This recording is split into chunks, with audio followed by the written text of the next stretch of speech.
Everyone, welcome to Tanu cooking house. আমি তনু আপনাদের জন্য নিয়ে আসলাম রূপচাঁদা মাছের আরও নতুন একটা রেসিপি। রূপচাঁদা মাছ মানে লোভনীয় একটা রেসিপি। তিল পোস্ত রূপচাঁদার রেসিপিটি করব একদম আমার নিজস্ব স্টাইলে। আর এই ভাপা রূপচাঁদার রেসিপিটি খেতে কিন্তু দারুণ। চলে যাচ্ছি মূল রান্নায়।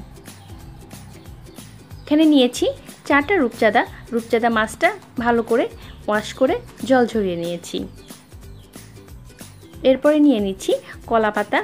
এখানে 4 পিস কলা পাতা নিয়েছি, আর কলা পাতাটা যে প্যানে করব সেই প্যান অনুযায়ী আমি আগে থেকেই কেটে নিয়েছি। এরপরে আমি এর মধ্যে দিয়ে দেব গরম জল। এটা একটা আলাদা এক্সট্রা টিপস। গরম জলটা দিলে কি হয়, গরম জলটা দিলে এই কলা পাতাটা ফেটে বা ভেঙে যাওয়ার সম্ভাবনা থাকে না। এভাবে আপনারা যখন কলা পাতায় ভাপা ইলিশ বা কই মাছ ভাপা করবেন তখন এই টিপসটা খুব কাজে লাগবে। এর মধ্যে দিয়ে দিচ্ছি একটু লবণ দিলে এখানে যদি এক্সট্রা কোনো ময়লা থাকে তাহলে এটা ক্লিন হয়ে যাবে। গরম জল দিয়ে ভাপিয়ে নেওয়ার পরে আমি কলা পাতাটা আবার একটু মুছে নিব। এখানে আমি টিস্যু পেপার দিয়ে মুছে নিচ্ছি। যেহেতু কলা পাতার এই রেসিপিটি ভাপার রেসিপিটি আমি করব তেলের উপরে, তাই এক্সট্রা জল থাকলে প্রবলেম ক্রিয়েট করতে পারে। এরপর একটা বাটিতে আমি দিয়ে দিচ্ছি পেঁয়াজ বেরেস্তা। এখানে 10টা পেঁয়াজ আগে থেকে আমি বেরেস্তা করে রেখেছিলাম। এবার এর মধ্যে দিয়ে দিচ্ছি হাফ চামচ আদা বাটা, হাফ চামচ রসুন বাটা,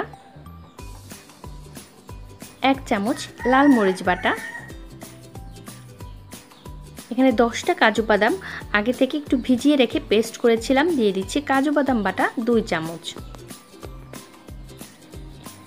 এরপর দিয়ে দিব সাদা সরিষা এবং পোস্ত।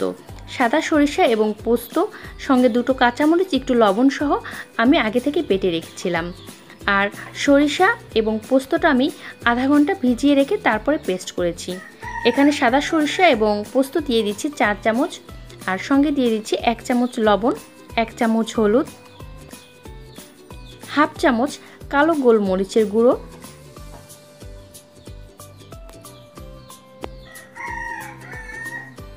1 চামচ ভাজা জিরের গুঁড়ো, 1 চামচ সরিষার তেল,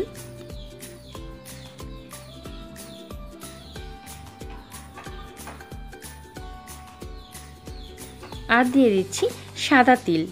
এখানে সাদা তিলটা আমি আগে থেকে একটু তেলে রেখেছিলাম। দিয়ে দিচ্ছি বড় সাইজের 1 চামচ সাদা তিল। এখানে আরেকটু দিয়ে দিচ্ছি কারণ আমি সাদা তিলটা খুব পছন্দ করি, এর জন্য আমি একটু এক্সট্রা আরও বেশি দিয়ে দিচ্ছি। এবার আমি জল দিয়ে দিব। এখানে হাফ কাপের একটু কম জল আছে। জলটা দিয়ে খুব ভালো করে একটু মিশিয়ে পেস্ট তৈরি করে নেব।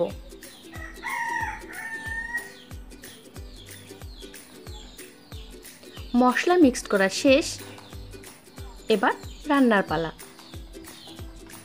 কিন্তু রান্নার আগে আমি যেটা করে নেব সেটা হলো যে এই রূপচাঁদা মাছের গায়ে একটু লবণ এবং একটু লেবু মিশিয়ে নিব। যেহেতু এটা সামুদ্রিক মাছ, তাই লবণ আর লেবু দিলে এটার যদি কোনো এক্সট্রা অন্য কোনো ফ্লেভার থাকে তাহলে সেটা থাকে না। এই টিপসটা আমি আগের একটা রেসিপিতেও দিয়েছিলাম। আপনারা অবশ্যই রূপচাঁদা মাছ বা সামুদ্রিক মাছ করতে গেলে অবশ্যই একটু লবণ এবং লেবু মেখে নেবেন। এবার প্যানে দিয়ে দিচ্ছি সরিষার তেল, আর দিয়ে দিব কলা পাতা। আমি একটা কলা পাতার উপরে আরেকটা কলা পাতা বসিয়ে নিচ্ছি। 2টো কলা পাতা আমি নিচে দিব, নিচের সাইডে, এবং উপরের সাইডে রাখছি 2টো কলা পাতা। এবার আমি রূপচাঁদা মাছটার গায়ে মশলাগুলো খুব ভালোভাবে মিশিয়ে দিচ্ছি। খুব ভালোভাবে মিশিয়ে আমি এটা প্যানে দিয়ে দিচ্ছি, আর উপরেও দিয়ে দিচ্ছি এক্সট্রা একটু মশলা। আবারও আমি ঠিক একইভাবে রূপচাঁদা মাছের গায়ে আমি মশলা মেখে দিয়ে দিচ্ছি, আর অবশ্যই এক্সট্রা মশলা দিয়ে দিচ্ছি। এভাবে বাটিতে যে মশলাগুলো ছিল সেটাও আমি দিয়ে দিচ্ছি।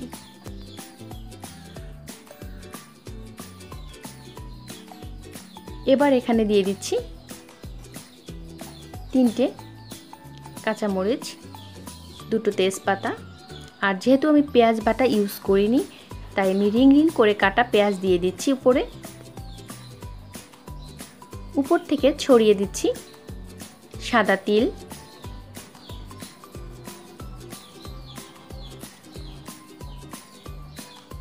এরপরে দারুণ একটা ফ্লেভারের জন্য আমি দিয়ে দিচ্ছি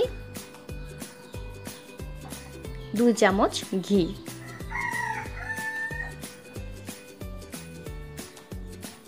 স্বাদটা আরও একটু বাড়ানোর জন্য এখানে দিয়ে দিচ্ছি 1 চামচ সরিষার তেল।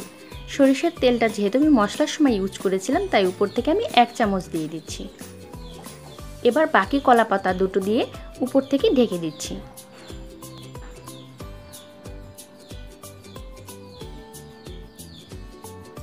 এবার আমি ঢেকে বা দমে রান্না করব 20 মিনিটের জন্য।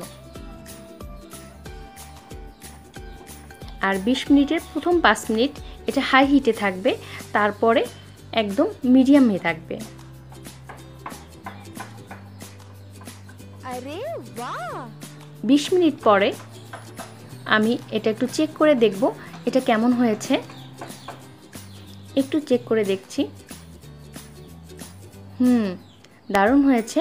আমি আরও 5 মিনিট রাখবো এবং এটা সব সহ উল্টে দিয়ে আরও 5 মিনিট রাখবো। সেহেতু চুলার আঁচটা একদম মিডিয়াম থাকবে, মিডিয়াম লো। 5 মিনিট পরে এটা নামিয়ে নিয়েছি এবং গরম গরম সার্ভ করছি। আশা করি এই তিল পোস্ত রূপচাঁদার রেসিপিটি আপনাদের ভালো লেগেছে। আর যদি ভালো লেগে থাকে লাইক, কমেন্ট, শেয়ার করে তনু কুকিং হাউজের সঙ্গেই থাকুন, দেখতে থাকুন নতুন নতুন রেসিপি। আপনি যদি আমার চ্যানেল নতুন হয়ে থাকেন প্লিজ আমার চ্যানেলটি সাবস্ক্রাইব করবেন। সবাই ভালো থাকুন, শুভকামনা জানিয়ে বিদায় নিচ্ছি। বাই।